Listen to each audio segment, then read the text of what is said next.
Hello friends and my dear students, in the continuation of the C language next video lectures, I am going to explain the most important statement that is loop, जिसका use जो होता है हम programme में maximum use करते हैं।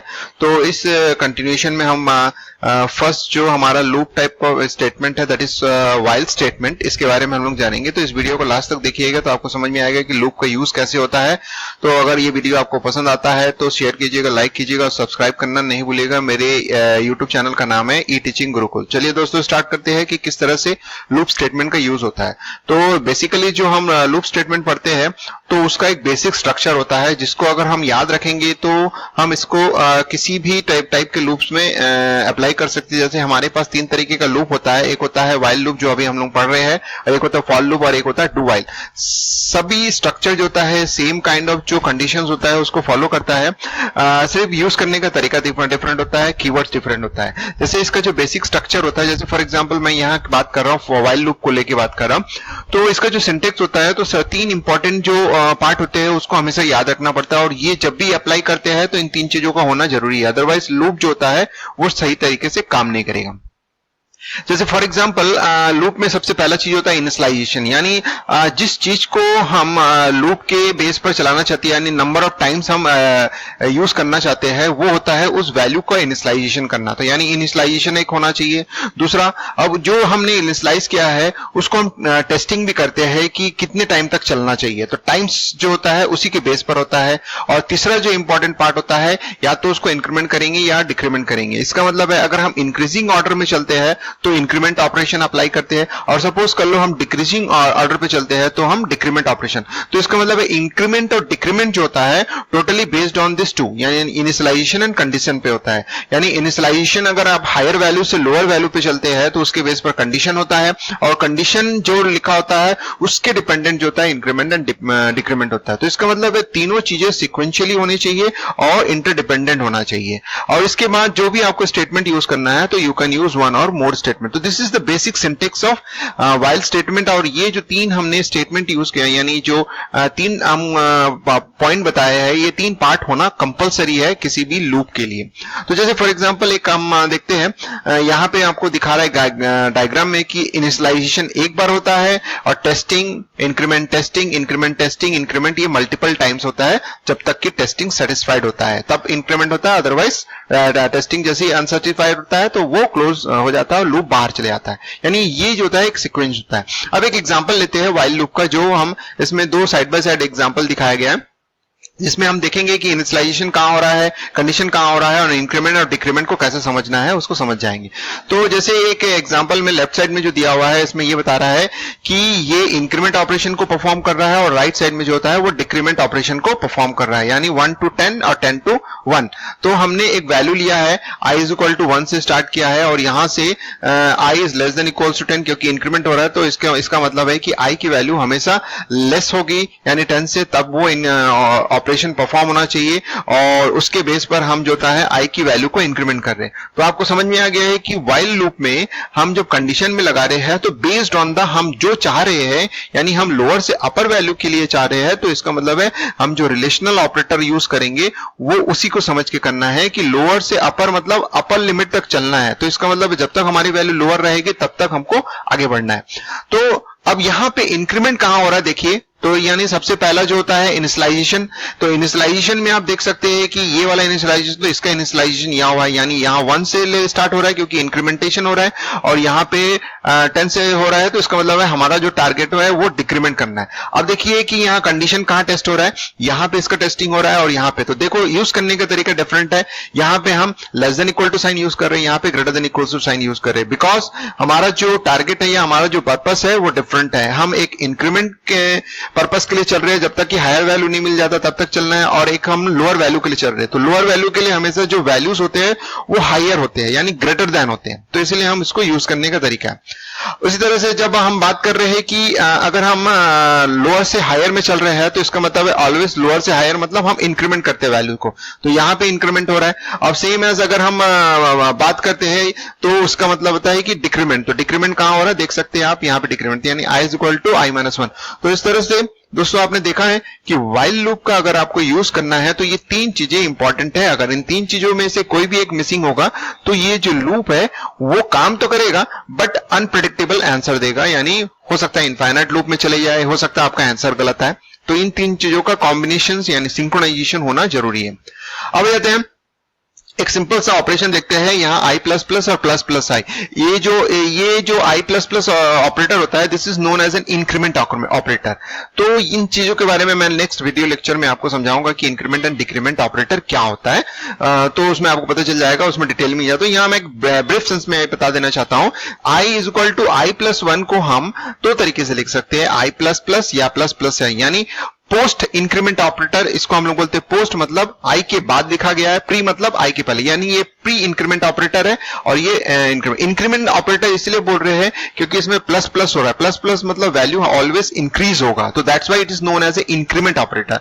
Same as decrement operator भी होता है जिसमें हम माइनस माइनस यूज करते हैं। तो माइनस माइनस भी दो तरीके से हो सकता है, आई माइनस माइनस हो सकता है, माइनस माइनस आई हो सकता है। जब हमारे पास जरूरत होगा तो हम उसको यूज कर सकते हैं। तो अभी हम लोग फिलहाल ये जान के रखते हैं कि I is equal to I plus one can be used as a I plus plus और आई प्लस प्लस आई। लेकिन आप देखेंगे कि इन दोनों में से दोनों सेम होता है या डिफरेंट होता है। तो यहां पे एक एग्जांपल दिया हुआ है सेम एज लूप के लिए है। यहां पे हमारा इनिशियलाइजेशन हो गया, देखिए यहां पे डिक्लेरेशन के साथ इनिशियलाइजेशन हो रहा है। सेम एज यहां पे आप देख सकते हैं कि सेकंड जो होता है I is less than equals to condition test हो रहा है। तीसरा जो हमारे पास I is equal to I plus one, मैंने अभी प्रीवियस स्लाइड में आपको बताया था, वो चीजें वहां पर अलग से ना यूज करके उसने यहां पे इस्तेमाल कर दिया। तो इसका मतलब ऐसा भी हम यूज कर सकते हैं। इंक्रीमेंट ऑपरेटर की खास बात यही होती है कि आप जो होता है उसमें यूज करते हैं। अब अगर यूज करते हैं तो इसका मतलब इसका ऑपरेशन कैसे परफॉर्म होगा। तो देखिए एक्चुअली जब हम यूज करते हैं इसको आई प्लस प्लस, तो इसमें जो फर्स्ट ऑपरेशन यानी एक छोटे से एक्सप्रेशन में दो ऑपरेशन एक साथ हो रहा है। तो फर्स्ट ऑपरेशन होता है इंक्रीमेंट, यानी फर्स्ट जो ऑपरेशन होता है प्रिंटिंग, यानी आई की जो वैल्यू करंट वैल्यू है वो प्रिंट हो जाएगा। उसके बाद करंट वैल्यू में आई का एक वैल्यू इंक्रीमेंट हो जाएगा। सपोज आई की वैल्यू यहां 1 है तो यानी यहां 1 प्रिंट हो जाएगा। उसके बाद सेकंड ऑपरेशन यहीं पे परफॉर्म होगा, दैट इज इंक्रीमेंटेशन। तो इसका मतलब है आई का जो 1 वैल्यू है that will be used as a printing, और उसके बाद आई की जो 1 वैल्यू है that will be used as a increment. तो यानी यहीं पे आई की वैल्यू इंक्रीमेंट भी हो गया और आई की वैल्यू 2 कन्वर्ट हो जाएगी। तो आपको समझ में आ गया कि आई प्लस प्लस अगर आप यूज करते हैं तो पहला ऑपरेशन प्रिंटिंग होता है, दूसरा ऑपरेशन इंक्रीमेंट होता है। अब उसके बाद जो होता है ये आपको समझ में आ गया। तो इसका मतलब आउटपुट इसमें आप देखोगे तो सबसे पहले प्रिंटिंग हो रहा है, तो इसका मतलब 1 2 3 4 5 6 7 8 9 10 प्रिंट हो जाएगा।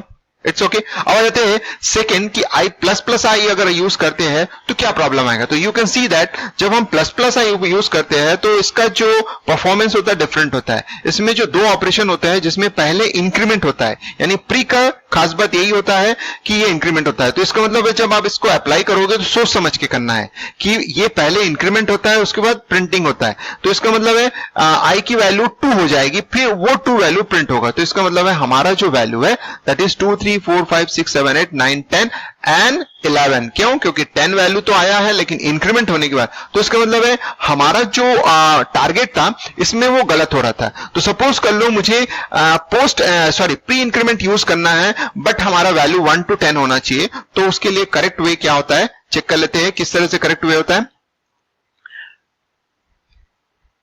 तो this is the correct way. आप देख सकते हैं कि किस तरह से ये होता है। तो आप देख सकते हैं कि करेक्ट वे क्या है। इसमें हम i इज इक्वल टू 0 से, क्योंकि हमारा चीज तो वही है लेकिन हम इसके परफॉर्मेंस को बदल नहीं सकते, यानी इसके सीक्वेंस को तो हम बदल नहीं सकते। तो इसके नेचर के हिसाब से हम अपने वैल्यू को इनिशियलाइजेशन यानी हमारा जो इनपुट है वो चेंज कर देते हैं, यानी इनिशियलाइज वैल्यू 0 से स्टार्ट करते हैं जिससे कि हमको जो रिजल्ट है वो सही मिलता है। तो दोस्तों आप देख सकते हैं कि आप पोस्ट इंक्रीमेंट अगर यूज करते हो तो किस तरह से उसका एप्लीकेशन होता है। बहुत नॉर्मल केस जो हम यूज करते हैं उससे हमारा पोस्ट इंक्रीमेंट अप्लाई हो जाता है, लेकिन जब हम प्री इंक्रीमेंट करते हैं तो उसमें हमको थोड़ा सा चेंजेस लाने पड़ते हैं, यानी उसके नेचर को तो चेंज नहीं कर सकते बट हम जो इनपुट दे रहे हैं उसमें अगर चेंज करते हैं तो हमारा आउटपुट आने लगता है सही। तो ये हमको याद रखना है। तो मॉरल ऑफ द स्टोरी ये है कि हमने दो चीजें देखी है। अगर i इज इक्वल टू 1 से स्टार्ट करते हैं तो इस तरह से अप्लाई होता है, और i इज इक्वल टू 0 से स्टार्ट होते हैं तो प्री इंक्रीमेंट जो ऑपरेटर है उसका यूज करके हम ला सकते हैं। अब जाते हैं टू मोर वेज, यानी और दो तरीके हमारे पास करने के, वो ये है कि हम आई का इस्तेमाल प्रिंटिंग वाले प्लेस में ना करके उसको हम कंडीशन वाले प्लेस में कर देते हैं, यानी चीजें वही हो रही है। तो इसका मतलब है तीन चीजें यहाँ पे हो रहा है, इनिशियलाइजेशन भी हो रहा है, कंडीशन भी हो रहा है, टेस्टिंग हो रहा है, बट यहाँ पे कंडीशन एंड टेस्टिंग एक साथ हो रही है। Sorry, condition testing and increment एक साथ हो रही है, यहां भी वही हो रहा है। लेकिन देखिए यूज करने का तरीका क्या है, तो हमको हमेशा याद रखना है पहला ऑपरेशन हमेशा टेस्टिंग होगा और दूसरा, वहां प्रिंटिंग था यहाँ टेस्टिंग हो रहा है, यानी दो ऑपरेशन होगा, या तो इंक्रीमेंट होगा या तो फिर दूसरा ऑपरेशन। तो इसमें पहला ऑपरेशन टेस्टिंग है और दूसरा ऑपरेशन इंक्रीमेंट है, तो सोच के देखिए कि उस हिसाब से इसका वैल्यू क्या होगा। उसके बाद जो होता है यहाँ पे पहला इंक्रीमेंट होगा फिर टेस्टिंग हो, तो इसका मतलब है कि हम i इक्वल टू 0 से, तो इसका मतलब है सेम चीजों को हम यहाँ पे सीधा सीधा शिफ्ट कर सकते हैं व्हाइल वाले कंडीशन, यानी कंडीशन वाले प्लेस में ही हम दो ऑपरेशन परफॉर्म कर सकते हैं। तो ये है हमारे पास चार कंपैरिजंस अगर हम देखते हैं, ये दो चीजों के बारे में तो मैंने बताया, और ये दो चीजें अभी देखिए जिसमें कि इनमें जो इंक्रीमेंट और डिक्रीमेंट होता है उसको प्रिंटिंग में डाला गया है, और इसमें इंक्रीमेंट एंड डिक्रीमेंट जो होता है वो व्हाइल लूप में कंडीशन के साथ एक साथ मर्ज कर दिया गया है, यानी इंटीग्रेटेड फॉर्म में यूज कर दिया गया है। तो यानी दोनों चीजें यहां हो रही है, यहाँ कंडीशन की टेस्टिंग भी हो रही है, साथ में साथ जो वैल्यूज है वो इंक्रीमेंट भी हो रही है, यहां भी इंक्रीमेंट हो रहा है। तो इसका मतलब दोस्तों आप देख सकते हैं कि ये चार तरीके है हमारे पास किसी भी इंक्रीमेंट एंड डिक्रीमेंट ऑपरेटर को अप्लाई कर सकते हैं, और चाहे पोस्ट इंक्रीमेंट हो या प्री इंक्रीमेंट हो उसको ध्यान से अप्लाई करना पड़ता है, लेकिन इसको हम व्हाइल लूप में यूज कर सकते हैं। जैसे सपोज कर लो हमको 1 to 10 प्रिंट करना है, तो सेम है जैसे मैं इंक्रीमेंट यूज किया हूं उसकी जगह मैं एक और ऑपरेटर यूज करता हूं जो फैंटास्टिक ऑपरेटर है, that is known as a assignment, यानी कंपाउंड असाइनमेंट ऑपरेटर इसको बोलते हैं। यानी i is equal to i plus 1 को हम i प्लस प्लस भी लिख सकते हैं, प्लस प्लस i भी लिख सकते हैं, लेकिन i प्लस इक्वल टू 1 भी लिख सकते हैं। लेकिन खास बात यह है कि इसका इस्तेमाल हम दूसरे पर्पस के लिए भी कर सकते हैं, मेजर वैल्यूज के लिए, मतलब अदर वैल्यूज के लिए भी कर सकते हैं, but increment and decrement operator का यूज जो होता है वो 1 इंक्रीमेंट या 1 डिक्रीमेंट के लिए होता है। अगर आपको मल्टीपल डिक्रीमेंट या इंक्रीमेंट करना है तो this will be the best way, यानी हम अगर सपोज कर लो 5 का इंक्रीमेंट करना चाहते हैं तो i प्लस इक्वल टू 5 करेंगे तो वो काम करेगा, बट i प्लस प्लस या प्लस प्लस i में 5 का इंक्रीमेंट नहीं कर सकते, तो ये इसका ड्रॉबैक होता है। तो इसीलिए एक इंक्रीमेंट के लिए हमारे पास 3 ऑप्शंस है, 4 ऑप्शन है, एक जैसे i equal to i plus 1, i plus plus plus plus i, या फिर या कंपाउंड जो असाइनमेंट ऑपरेटर उसको आप कर सकते हो i प्लस इक्वल टू ये। सपोज कर लो इसके अदर ऑपरेशन, जैसे मैंने बोला कि मल्टीपल अगर आपको जंप करना है, यानी मोर देन 1 अगर जंप करना है, तो ये वाला ऑपरेटर जो होता है बेस्ट होता है। तो इस तरह से यूज करने का तरीका आप देख सकते हो, प्लस के साथ कॉम्बिनेशन, माइनस के साथ, इनटू के साथ, डिवीजन एंड मॉडुलस के साथ आप कर सकते हो। तो आपको समझ में आ गया कि ये किस तरह से काम करता है। वन मोर वे अगर आप चलते हैं, सपोज कर लो मैं यहां पे कंडीशन में 1 लिख देता हूं, आपको कोई चेंजेस नहीं करता हूं, 1 करता हूं, तो हमारा इनिशियलाइजेशन हो रहा है बट कंडीशन टेस्टिंग नहीं हो रहा है, और यहां पे इंक्रीमेंट हो रहा है, चलो ठीक है। बट हमारे पास एक चीज नहीं है, दैट इज जो सेकंड पार्ट है, जो important compulsory part of the any loop है, वो है condition testing. So any non zero values को अगर अप्लाई करते हो तो that will B repeat infinite times, यानी आपका लूप, मैंने आपको बताया था 3 में से कोई एक चीज छोड़ दोगे तो अनप्रेडिक्टेबल रिजल्ट देने लगे। तो यहां पे हमने कंडीशन छोड़ दिया, तो जिसके कारण से इनफाइनाइट लूप में चले गया। इसको सॉल्व करने का तरीका हमारे पास है कि हम अगर यहां पे इनफाइनाइट कर देते हैं तो डेफिनेटली हमको वो वाला पार्ट कहीं ना कहीं प्रोवाइड करना पड़ेगा, तो वो वाला पार्ट हम लूप के अंदर प्रोवाइड कर सकते हैं। जैसे मैंने कंडीशन टेस्ट करके ब्रेक कर दिया, तो इसका मतलब है देखिए कंडीशन पार्ट यहां हमने अप्लाई कर दिया, तो ये इनिशियलाइजेशन हो गया i इज इक्वल टू 1।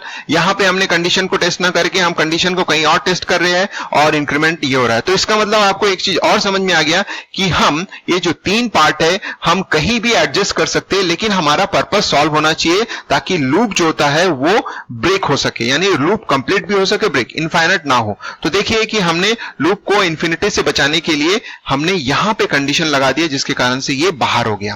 तो this is the break statement, यानी एक कीवर्ड है जिसका यूज कर सकते हो। तो आपको समझ में आ गया है कि हम किस तरह से कंडीशन पार्ट को कहां अप्लाई कर सकते हैं। जैसे एग्जांपल दिया हुआ है, आप देख सकते हैं रनिंग प्रोडक्ट कैसे होता है, रनिंग सम कैसे होता है, रनिंग प्रोडक्ट अगेन है, इसको आप लूप का यूज करके आप बना सकते हो, same as compound assignment operators का यूज करके भी आप बना सकते हो।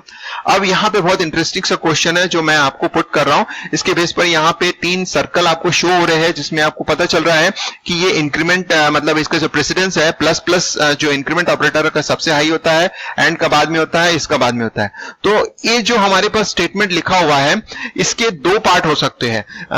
तो दो तरीके हो सकते हैं। एक तो ये तरीके से आप लिख सकते हो जिसमें आप बोल सकते हो कि ये आपका काम कर रहा है, और दूसरा ये तरीका है ये आपका काम कर रहा है। यानी पहले एंड वाले पार्ट को हम पहले कंबाइन करेंगे, यानी ये वाला जो इंक्रीमेंट ऑपरेटर आप देख रहे हैं इसको हम कंबाइन करेंगे, और उसके बाद उसका जो रिजल्ट आएगा उसको हम राइट हैंड साइड से और के बेस पर इसको हम ऑपरेट करेंगे। तो इसका मतलब है लॉजिकल ऑपरेशन जो होता है, यानी इससे पहले वाले प्रीवियस वीडियोस में मैंने बताया था कि लॉजिकल ऑपरेशन कैसे परफॉर्म होता है वो, और नहीं तो फिर दूसरा ऑप्शन है कि हम एंड वाले पार्ट को बाद में करेंगे, पहले हम और वाले पार्ट करेंगे। लेकिन एग्जैक्टली अगर हम according to the precedence table देखते हैं तो प्लस प्लस इंक्रीमेंट ऑपरेशन तो इसमें पहले हो रहा है, तो सारे के सारे प्री इंक्रीमेंट ऑपरेशन है, तो इसका मतलब है जो भी ऑपरेशन होगा पहले होगा, यानी इसके इंक्रीमेंट पहले हो जाएगा, उसके बाद उसकी वैल्यूज को फिर टेस्ट होगा। लेकिन लॉजिकल ऑपरेटर के बेस पर देखते हैं तो एंड पहले होता है, उसके बाद और होता है। तो इसका मतलब है कि अगर हम एक्चुअल देखेंगे तो ये जो पार्ट है, ये ग्रीन बॉक्स में जो दिखा है, ये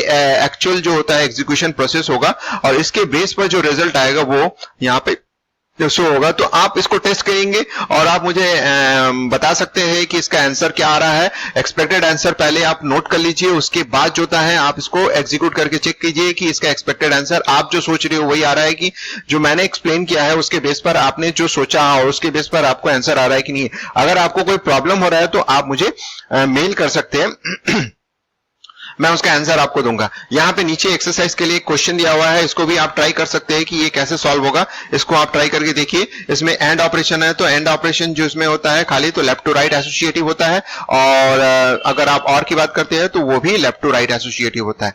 तो आप देख सकते हैं। तो इनको ट्राई करके मैंने जो आपको आइडिया दिया है उसके बेस पर आप इसको ट्राई करके देखिए। अगर आपको सॉल्व हो जाए तो बताएंगे।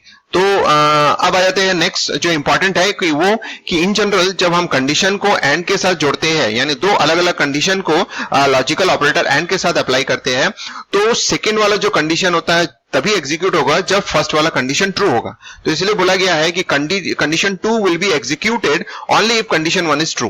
तो यानी कंडीशन 1 अगर फॉल्स है तो कंडीशन 2 कभी भी टेस्ट नहीं होता, यानी एक कंडीशन बच जाता है टेस्टिंग में इन केस ऑफ फॉल्स। यानी एंड ऑपरेशन की ये खास बात होती है। और अगर सपोज कर लो और ऑपरेशन होता है तो कंडीशन 2 विल बी टेस्ट तभी होता है जब कंडीशन 1 जो होता है फॉल्स होता है। तो इसका मतलब है कि और के केस में ऐसा होता है कि कोई भी एक ट्रू हो तो ट्रू हो जाता है, यानी पहला ही अगर ट्रू हो जाता है तो दूसरे चेक करने की जरूरत नहीं है। तो इसमें खास बात यही होता है कि अगर पहला फॉल्स होता है तो दूसरा चेकिंग होता है, अगर पहला ट्रू होता है तो दूसरा चेकिंग नहीं होता। लेकिन इसमें क्या होता है, पहला ट्रू होता है तो दूसरा भी चेकिंग होता है ट्रू के लिए, अगर पहला फॉल्स हो जाता है तो सीधा सीधा बाहर आ जाता है।